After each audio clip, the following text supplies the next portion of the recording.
Hello, my name is Hannah Dubois. I'm 67 years old this year. For 40 years, I stood behind the pharmacy counter, watching over people's health, taking prescriptions, handing over medicine bags, saying, "Take this 30 minutes after meals." Those moments were my entire life. Customers called me Ms. Han, the pharmacist, and said I was precise and meticulous. There were many days when I opened early in the morning and pulled down the shutters late at night, but the feeling of being needed by someone always warmed my heart. My husband, James Woo Jin, was a high school math teacher. A quiet, sincere man. We didn't interfere with each other's work. Sitting across from each other at the dinner table, taking walks on weekend trails, that was enough for us. Then 2 years ago, he suddenly passed away. It was a brain hemorrhage. When he didn't wake up that morning, I shook him awake, but he was already cold. During the funeral, I couldn't shed a single tear. Only after leaving the funeral home, when I returned home and looked at the empty bed, did I realize I'm alone now. From that point on, the pharmacy became my only refuge. Home was just too quiet. Even with the TV on, even with the radio playing, the silence wouldn't go away. Then one day, my daughter Yoon-hee came to visit. "Mom, we've decided to build a house by the beach. Would you be able to invest in our house? We'll make a room just for you. If we live together, you won't be so lonely, right?" Yoon-hee is my only daughter. She's 38, her husband works in IT, and my granddaughter Minji is in 3rd grade. She'd been a sharp kid since childhood, never causing any trouble. Hearing those words, something warmed in my chest. If you asked me if living alone was lonely, honestly, it was. Even the sound of opening and closing the refrigerator door seemed too loud. And I missed the warmth of family. I didn't hesitate. I withdrew all my retirement savings and deposits, $45,000, and gave it to Yoon-hee. I believed happiness meant family living together. 8 months later, the beach house was complete. White walls, a spacious yard, an ocean view from one side of the living room. It was truly beautiful. My room was in a corner on the first floor, small but sunny. On the first night after moving in, Minji ran into my room. "Grandma, we're going to live together every day now, right?" The child held my hand tightly. It was soft and warm. "Of course, my Minji. Grandma will make you lots of delicious food." That night, I slept peacefully for the first time in a long while. The sound of waves felt like a lullaby, and the sounds of family from the next room were comforting. It's okay now. I'm not alone anymore. But I didn't know. I didn't know that house would become a prison rather than a refuge. And that my name, Hannah Dubois, would slowly be erased and replaced with Mom, Grandma, and eventually, ATM. Everything started so warmly. The first 3 months were truly happy. Every morning I took Minji to school, and in the evenings, the whole family gathered around the dinner table. Yoon-hee would ask me various things. "Mom, how do you make this dish? Mom, what was it like when you met Dad?" I loved those conversations. It felt good to talk with someone after so long. But in the 4th month, things started to change. "Mom, can you help with this month's loan interest?" It was a Tuesday evening when Yoon-hee first said that. She came up beside me while I was washing dishes and asked carefully, "How much do you need?" $700. "I'll pay you back next month for sure." I didn't hesitate. We're family, right? I sent $700 from my $2,200 monthly pension. I'll get it back next month, I thought. But next month, I didn't get it back. "Mom, sorry, but Minji's piano lessons came up. I'll give it to you next month along with the rest." The next month it was air conditioning repair, then car insurance. Before I knew it, I was paying $1,300, then $1,800 every month. Then one day, Yoon-hee said, "Mom, could you contribute to living expenses? We're tight on money too. Just about $1,800. My heart sank when I heard that. My pension is $2,200. If I gave $1,800, I'd only have $400 left. But I couldn't refuse. My money went into this house, I have my room here, and I'm living here. "Okay, I'll do that." That's what I said. As time went on, my role became clear. Waking up at 6 a.m. to pack Minji's lunch, doing dishes, doing laundry. Yoon-hee was busy getting ready for work, and my son-in-law just stared at his phone on the living room sofa. In the evening, I'd grocery shop and prepare dinner. After meals, it was dishes again. Then helping Minji with her homework. That was my daily routine. The hands that once gave medicine to patients now held dish towels, wiping down tables. Mom, can you clean today? I don't have time. Mom, can you take Minji to her lessons? Mom, what are you making for dinner? At first, I thought it was okay. We're living together as a family, so of course I should help. But gradually, I felt like I was becoming not family, but a housekeeper. One day, I gathered my courage and spoke to Yoon-hee. Yoon-hee, Mom's been struggling lately. Do I have to keep paying for living expenses? Yoon-hee's expression hardened for a moment, then she smiled. Mom, we're living together, isn't that natural? You eat and sleep here too. Besides, you have equity in the house, so eventually it'll all be yours. At those words, I couldn't say anything more. Out of my $2,200 pension, I paid $1,800 for living expenses and lived on $400 a month. Medical bills, medication costs, personal spending money, all had to come from that. I ate convenience store lunches and didn't buy clothes. Even when my old shoes wore out, I endured it. Then one evening, in the bathroom, I accidentally saw Yoon-hee's phone screen. It was a KakaoTalk message with a friend. Thanks to Mom, we're saving a lot on living expenses lol. At least she watches the kid and does housework, so that's good. True lol. Those short sentences pierced my heart. I slowly returned to my room. I could see the ocean through the window. But that day the sea looked dark and cold. I sat on the bed and looked down at my hands. They were wrinkled and rough. What am I doing right now? I felt like crying, but I held it back. It felt like I shouldn't cry. The next morning, I woke up as usual and packed lunch. I did the dishes and folded laundry. Before Minji left for school, she said, "Grandma, I'm off," and I smiled and waved. But from that day, a small crack formed in my heart. This can't go on. I felt I had to do something, but I didn't know what or how. I just thought every night, looking at the ocean. Who am I living for? The situation got worse and worse. Yoon-hee's demands didn't stop. On top of the $1,800 in living expenses, the reasons changed every month. Mom, Minji's tuition went up. Mom, the boiler broke, we need repair money. Mom, this month's credit card bill is a bit high. Each time, I transferred money. My bank balance kept shrinking, and soon I could see the bottom. One evening, Yoon-hee came into my room. Mom, I need to meet a friend, can you watch Minji? Yoon-hee, I have a doctor's appointment today. Come on, you can go to the doctor some other time. Mom, please. Yoon-hee left without waiting for my answer. I cancelled my appointment. My knee had been hurting and I'd waited 2 months for an orthopedist appointment. But I couldn't go that day either. Then one Saturday afternoon, Minji was doing homework in the living room, and I was preparing dinner in the kitchen. Yoon-hee and her husband were sitting on the sofa talking. Honey, should we go to the coast for summer vacation? Sounds good. Book a place. Mom can rest at home.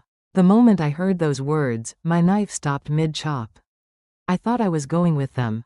It's a family trip, after all. But I wasn't included in their family. I was just someone to watch the house. After dinner, I gathered my courage. Yoon-hee, can Mom come along? Yoon-hee looked flustered for a moment, then forced a smile. Mom, the rental is small. And you can see the ocean right here anyway. We'll just rest as a family and come back. As a family. That phrase echoed in my ears. I wasn't family. That night, I couldn't sleep. The sound of waves came in roughly through the window. I quietly left my room and opened the front door. Wearing slippers, I walked to the beach. The night sea was pitch black. Only the white waves crashed and rolled in and out. I sat down on the sand.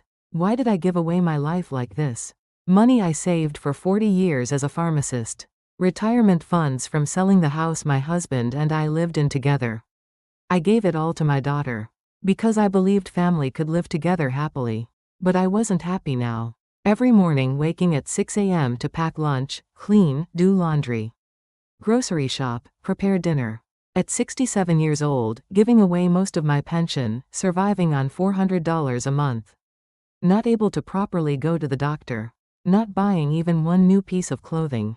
Who am I living for? Tears streamed down my cheeks.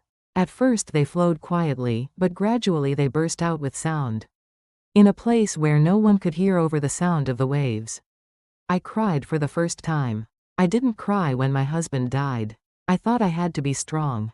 But that night, on the beach, for the first time I felt sorry for myself. How long did I sit there like that? The waves rolled up to my feet and disappeared. The cold seawater soaked my feet, but I didn't move. Then, a thought suddenly crossed my mind. I can't end it like this. It was a feeling like a small ember. Not anger, not resentment. Just a clear realization, I don't want to live like this. I slowly stood up. I brushed off the sand and came home. I went into my room and opened my desk drawer. I took out an old notebook and opened the first page. And I started writing. May 2025, living expenses $1,800. June 2025, living expenses $1,800, Minji's tuition $270. July 2025, living expenses $1,800, boiler repair $450. I wrote down everything I could remember. Wire transfers, card payments, cash I gave. I opened my phone banking app and checked and copied everything one by one. The next morning, I woke up as usual. I packed lunch and sent Minji to school. I did the dishes and started the laundry. But something was different. I had a small plan forming in my heart. After lunch, I said quietly, Yoon-hee, Mom's going to the bank today. Okay, have a good trip. At the bank, I printed out a year's worth of transaction history. Then I bought a new notebook at a convenience store. Coming home, I recorded again. More detailed, more thorough. Mom, what are you doing? One evening, Yoon-hee came into my room and asked. Just keeping a household ledger. A ledger? Why? When you get old, your memory gets fuzzy. It's good to keep records. Yoon-hee nodded and left. But it wasn't just a household ledger. It was preparation for my freedom. I believed that someday, these records would help me escape from here. That night, I wrote small on the last page of the notebook. I am Hannah Duwa. Before being someone's mother, I am me. The recording continued. Every night, I opened the notebook and wrote down what I spent that day. Adding up everything I paid over a year and a half came to more than $40,000. Combined with the initial $45,000 investment, it was nearly $90,000. That meant half this house was mine. Looking at the numbers, I found courage.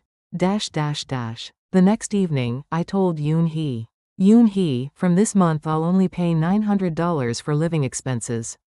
Yoon-hee stopped washing dishes. What? Why? Mom needs money for medical bills and my own living expenses. Mom, then what about us? We have loan interest and Minji's tuition. You need to earn it and figure it out. I can't do this anymore. Yoon-hee's face hardened. Mom, we're living together, how can you say that? You sleep and eat here too. I invested $45,000, and I paid over $36,000. In living expenses over a year and a half. Half this house is mine. What did you say? Yoon-hee looked at me in disbelief. I've recorded everything. Wire transfers, receipts, cash I gave. Now let's settle the equity. Mom, are you joking right now? No. I'm serious. Yoon-hee put the dish down in the sink. Without even drying her hands, she came to me. Mom, what are you saying? How can family calculate things like that? If we're family, why'd I have to pay for everything alone? But Mom, you have money. You get a pension. My heart sank at those words. This child really doesn't understand. A few days later, the situation worsened. Yoon-hee barely spoke to me. Even at mealtimes, she only talked to Minji. My son-in-law also sensed the tension and just stayed in the living room. Then one evening, Yoon-hee came into my room. Mom, let's talk. Okay, sit down. Yoon-hee sat at the edge of the bed. Her expression was firm. Mom, are you really going to settle the equity? Yes. Mom, we have debt too. We have $72,000 in loans. Building the house cost more than we thought. So now isn't the time for equity settlement. Can't we do it later? When is later? That's when we have more money. I shook my head. No, we have to do it now. Yoon-hee bit her lip. Then she suddenly started crying. Mom, what did I do wrong? I work hard, don't I? I raise Minji, do housework. So why are you doing this? Yoon-hee, I know you work hard. But I have my own life too. Mom, your life is living with us. At those words, I couldn't say anything. Yoon-hee left the room. The door slammed. That night, I thought for a long time. Am I wrong? But I wasn't. I was just claiming my rights. The next morning, I went alone to a law office. I consulted with a lawyer. Ma'am, if you have records of your investment and living expenses, you can claim equity. How long will it take? If we reach an agreement, a month. If not, it might go to litigation. I nodded. On the way home, my heart was heavy. But I couldn't turn back. It was Yoon-hee's birthday. Her husband bought a cake, and Minji made a card from colored paper. Everyone gathered in the living room. Happy birthday, Mom. Minji put candles in the cake. Yoon-hee smiled and blew out the candles. We cut the cake and shared refreshments. The atmosphere seemed harmonious on the surface. But there was an invisible wall between Yoon-hee and me. Then my son-in-law said, "Honey, this year was really tough, right? But we made it through." "Yeah, thanks. Thanks everyone." Yoon-hee hugged Minji. Then she looked at her husband and smiled. I watched the scene, then quietly spoke up. Yoon-hee, "Yes, Mom? Can Mom say something?" "Go ahead." I took the notebook from my bag. It contained everything I'd recorded. "What is that?" "It's a record of the money Mom gave you for a year and a half." The atmosphere turned cold. $45,000 investment, $32,400 in living expenses, $8,100 for Minji's lessons and other costs. Total $85,500. Yoon-hee couldn't say anything. "Mom can't support you anymore. And let's settle the equity in this house." I consulted with a lawyer. "Mom, it's my turn, Yoon-hee. Now it's time to live my life in my own name." I stood up. Minji looked at me with anxious eyes, but I went to my room. That night, Yoon-hee knocked on my door. "Mom, can I come in?" "Yes." Yoon-hee came in and stood in front of me. Her face was pale. "Mom, are you serious?" "Yes." "Then, what will you do?" "I'll leave. When my share is settled." "Where will you go?" "That's for me to figure out." Yoon-hee stood there for a while, then left. I looked out the window. The night sea looked black. But I wasn't scared. This is just the beginning. 3 weeks later, I packed my bags. In a small suitcase, I packed clothes, a few books, and the notebook with all my records. It wasn't much. I lived for 67 years, but this was all that was truly mine. Through the lawyer, the equity settlement was finalized. I would get back $58,500, which was 70% of what I invested and spent. Yoon-hee's face was red until the end. "Mom, you can't do this." "Why? We're family. How can family calculate things like this?" Yoon-hee, because we're family, we need to be more precise. Yoon-hee couldn't say anything more. On the morning I was leaving, Minji was standing in front of my room. Her eyes were red and swollen. "Grandma, are you really leaving?" "Yes, Minji. Without Grandma, what will I do?" I hugged the child. She was small and warm. "Minji will grow up strong and brave, even without Grandma. But, if you miss Grandma sometimes, call me. Grandma will make you delicious food." Minji nodded, sniffling. Yoon-hee was sitting on the living room sofa. She didn't even look at me. "Yoon-hee, Mom's leaving. Stay healthy." Yoon-hee didn't answer. I opened the front door and walked out. I didn't look back. The new place was a studio apartment by the beach. It was small, one room with a kitchen and bathroom attached. But it had a big window. Through the window, I could see the ocean clearly. After unpacking, I sat by the window. I could hear the sound of waves. Sunlight made the sea sparkle. Seeing that light, I realized for the first time. So this is freedom. Without anyone telling me what to do, without anyone rushing me. I could just sit and look at the ocean. In the afternoon, I went to a nearby market. I went grocery shopping. I only bought what I wanted to eat. Fruit I liked, fresh vegetables, a small fish. Coming back, I made dinner. It was a meal I ate alone, but I wasn't lonely. A new life slowly began. I walked the beach every morning. Stepping on sand, looking at waves, just walking. Not thinking about anything. In the afternoon, I started a small project. Using my 40 years of pharmaceutical experience, I decided to make herbal teas. I mixed balloon flower root, ginger, and jujube to make tea. At first I made it for myself. But when I shared some with a neighbor, she loved it. Ms. Han, where do you buy this? My throat feels so much better. I made it. Don't you sell it? I'd like to buy some. Word spread like that. A month later, I opened a small workshop.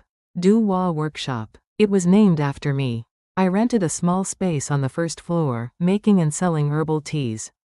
There weren't many customers, but people did come. Ms. Han, I've been tired lately, what's good? Try Omija tea. It's great for restoring energy. Thank you. You have the magic touch. I loved those conversations. I felt like I was needed again. One day, a local newspaper reporter visited. You're Ms. Hannah Du Wa, right? I heard about you and came. Can I interview you? Interview? Yes. I heard your story about starting fresh at 67 is touching. I hesitated a bit, but agreed.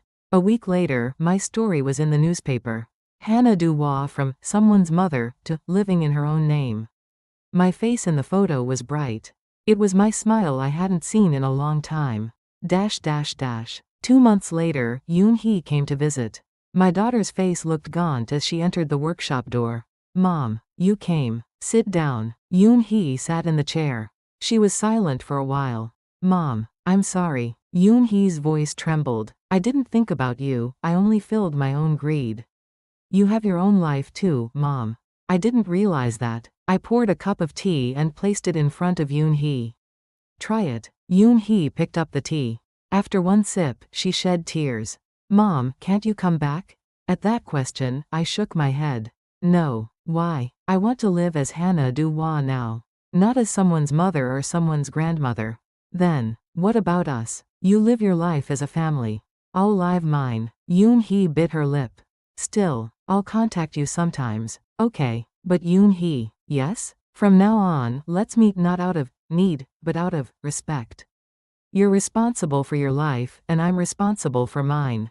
Yoon Hee cried for a long time. I just watched. I didn't comfort her. It was time for my daughter to handle things on her own. After Yoon Hee left, I went back to the sea. The sun was setting below the horizon. The sky was turning orange. I looked at the waves and thought, am I happy right now? It wasn't perfect. The relationship with my daughter was still awkward. And sometimes I felt lonely. But I had no regrets. For 40 years I lived as a pharmacist. For 20 years I was someone's wife, and for over 30 years someone's mother. Those times weren't wasted. But now, I wanted to live as Hannah Du Wa. Walking the beach every morning. Making herbal tea, greeting customers, reading books in the evening. Simply, but entirely in my own way. Since that day, I walk the beach every dawn. As the sun rises above the horizon, I whisper. That winter, I found myself again. Now I live wholly as Hannah Du Wa. Old age wasn't an ending. It was a beginning of returning to myself. I don't know how much longer I'll live. But the remaining days will be lived in my name. Not as anyone's shadow, but in the name of Hannah Du Wa. That's the freedom I found for myself.